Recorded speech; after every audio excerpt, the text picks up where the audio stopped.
that is being figured out and explored? I can't say. Why? Because I just can't say, but we're figuring everything out, for sure. Be rest assured that we are figuring everything out. We are. So White Money was saying that you, when I had White Money here in the studio, and he was talking about himself, and I asked him, I was like, what was that with you and Messi? Did you guys kiss? He said, oh, friends kiss. So would you be exploring that as well? That two good friends are kissing? So before you even go far into any type of relationship, it starts from friendship, right? Yeah. Would you be okay with your friends that you have some sort of thing for kissing another friend?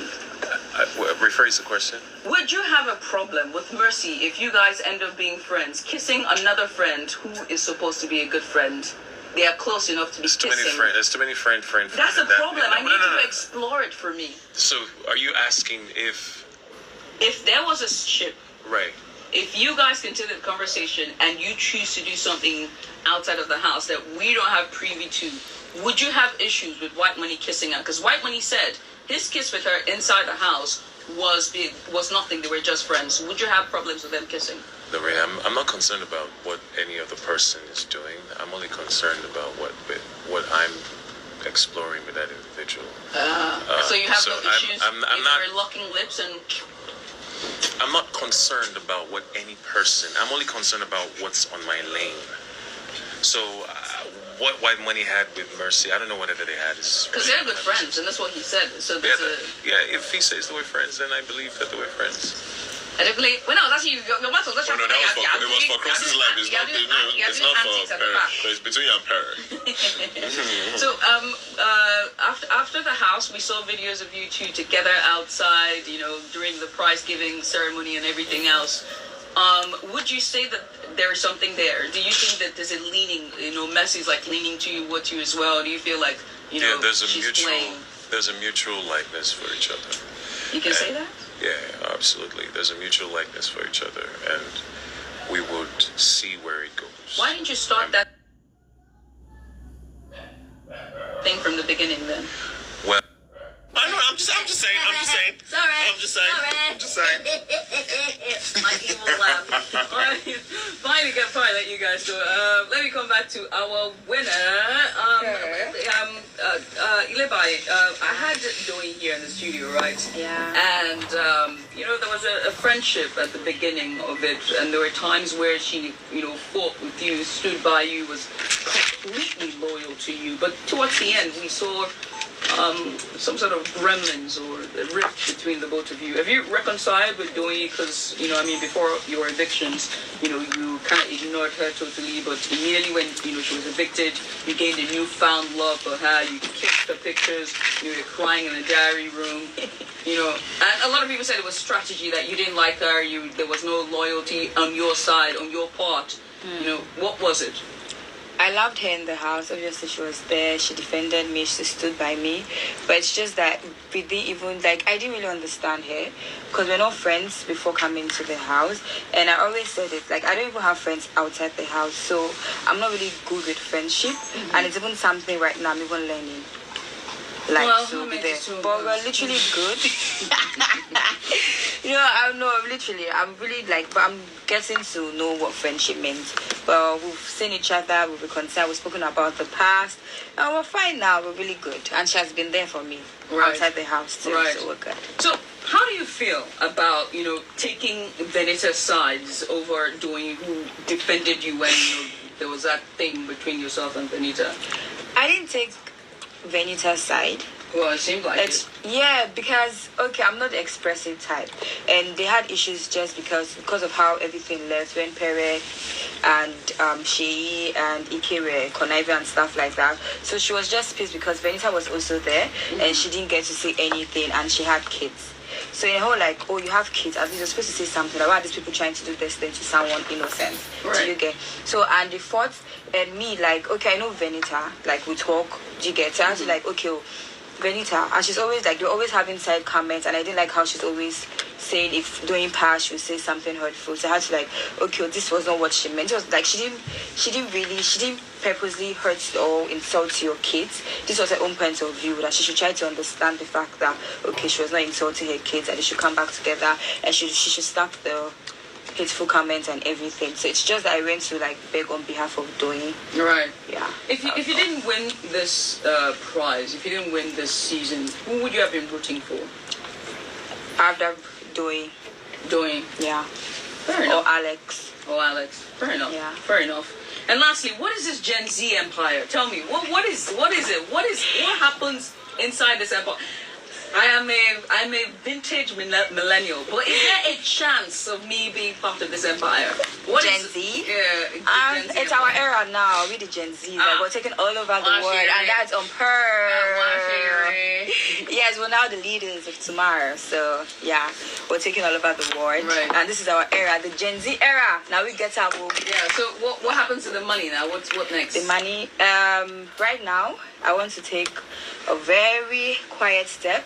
I want to sit down, think about my life, think about how I'm going to benefit more, think about how I'm going to like start my business. I don't want to rush into stuff. Now the 120M, Ibigo, it's there.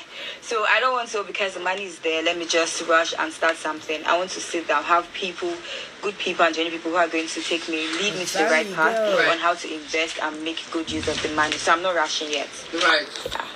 Gentlemen, let me start with you, Cross. What's next for you? Second time around, you went all the way down to the finals. You're a champion in all rights. What next for you? Just normal. As I said, just keep. You are just a cool. Like the late madness is exhausting. Chris, give me something. Come on now. Okay, so you can see this, right? This is a vape. Oh yeah, you can say that on air. Yeah. Sorry. Okay. Yeah, because it's daytime radio. It's a business that I have. Because I picture you as a nightlife king. You should think about it. Nightlife. Yeah, nightlife king, like, you know. Well, it's very difficult. Lifestyle. I do that already. Yeah, but like nightlife king. You know what I mean? Like, crossover to this side. Yeah. You know. Well, if you want come alive at night with Cross. You know what I mean? Like. But the problem with that is that because you're actually living back. Yeah, but you're exposing yourself to something that would not want to, because eventually I'm looking like I actually want to settle down and lock up. Wow. Say that again for those at the back. I eventually like. Because maybe when you take off your shirt up, ooh, I know that's right. Say it again for those at the back so they can hear. No, actually I've been thinking about it. I do want to settle down. I do want to start a family. I do want to have kids. Yeah. I've been thinking about it lately. Kim Kardashian. So if you want to do that, you got to limit the way you expose yourself to certain places and people. Right. Because I know who I am and I know how I can easily get like moved a bit. So I just need to protect my energy and protect the people around me. So yeah, that's it. Are you making this one because of camera? No, I've always thought about it. So I'm telling you. You've always? Yeah, well, I mean, I've always thought about it in the past 1 year. In the last 1 year, and then Kim just came over to the picture and everything's changed. No, I've always thought about it in the past 1 year. And she came into the picture. And now it's more like more pressing. Yeah, it's more for like you to make the change. It's not like it's more pressing. It's more like, okay, I think I'm in the right track. To make that change. To becoming a better person. Or to becoming a That's all I need. Becoming a dad or a father or a husband or something. Oh! Kim, can you hear that? Articulate yourself. I know you've been doing quite a number of things here in the industry as well. Like what? So, hosting, you know. I know nothing. I'm sorry. So let me ask you. I know don't like hosting. clairvoyant people. Well, that makes that I don't know what to do. I don't know what to tell you, but I am. See how that works? See how that works? I am. Yeah. I want to become a filmmaker, but not movies. I want to make travel documentaries and fashion film. Nice. I also want to explore African countries and just see how. Just tell stories with African culture. I really. love that. I also want to be a host, so I am taking that presenting side of me very seriously. And at the end of the day, in a couple of years, run for office. Yeah, definitely. That I saw I'm interested in as well. Yeah, we spoke about it. He's a very political inclined person. And you I'm too. politically inclined. Right now, we have an ice killer. So it's called ice killers. So what we do, we teach people skills like, plumbers, electricians. So we bring them in a particular area. So we're going to move this across the 36 states in Nigeria. So it's something that we've actually been doing. We shot a documentary for it. We did for Africa.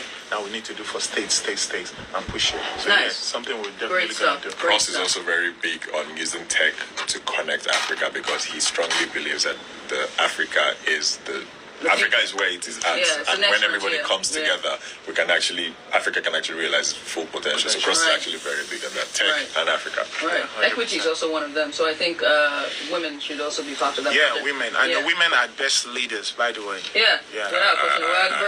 We're adverse to risks, man. We're really good at it. But enough of that. Let's move to Pere. Pere, you I got 2 full questions. To start with, what do you want to set right with the audience and with Nigeria and the viewers? Because again, we saw I asked Cross earlier, so I'm going to ask you now that you're here. We saw the videos of you when you were angry with with who? When you were angry with Alex, or when you had a riff with, Doyin and the rest, we saw you punch a wall, we saw you this and that. Okay. What would you like to set the record straight in terms of a character? Because what we perceive from that is a violent person with anger issues. Is that true? That's a fucking lie.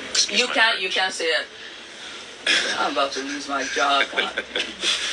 That's a lie. But Egbe is not a violent person. I've never been a violent person. What you saw was a person who was consistently goaded, poked, consistently. And the thing about it is, the video you saw, right, where the mattress was being flipped, some things that happened prior to. I was laying on a bed that was not belonging to anyone. And the person who actually came there to claim that bed didn't own that space. And as you watched afterward, Big Brother issued a strike to that individual and gave a warning to that individual as well. Right. She yanked off the duvet from off of me for just no reason. Right. And a couple of things that happened before then, she threatened to slap me. Right. For just no reason. So I came back and she was still in the bed. I'm like, it's not your space, right? I just drew the mattress from off of her so she could leave the space. And the one with Doyin then? The one with Doyin? What happened to that one? Punching the wall? Yeah, I punched the wall. What happened to that one? I'm asking, in those scenarios that we see, and when you are heated, do you have anger issues or are you violent? Yes. I'm not a violent person would heat another human being. I never did that. All right. So what happens after this? In your own right to also win as well. What next for you? Acting, continuing acting, producing. I'm a filmmaker. Nice. I'm an executive producer. I just produced a movie worth over 120 million. And also that project would be distributed by Film One and taken to Netflix thereafter. It was shot in Nigeria and in the United States and features a Hollywood musical artist. The sequel of that film will be shot entirely in America sometime in 2024. And it's going to be a star-studded American feature with a couple of Nigerian Nollywood actors in there. Great stuff. Well, guys, thank you so much for coming. I got one message here as I round up the show. This is Bola. She goes, Judith, you try. Adekunle has to lighten up and answer questions. We love him out here. My own question is, is there hope for him and Venita? Is there hope for him and Venita? Will the ship continue outside the house? Big shout outs to Ilebaye. Congratulations, little darling. Love to all the rest. I think you sort of answered that question. When I asked Futuristic, you said, we'll see how it goes, So there might be, it all depends on both parties. But again, there's life, there's hope. Congratulations to all three of you. Thank you very much. I'm so glad to have you all here in the studio. Thank you so much. Thank you very much. The end of this interview right here. And to end the show, or rather to end this particular segment, here is the band Quinn.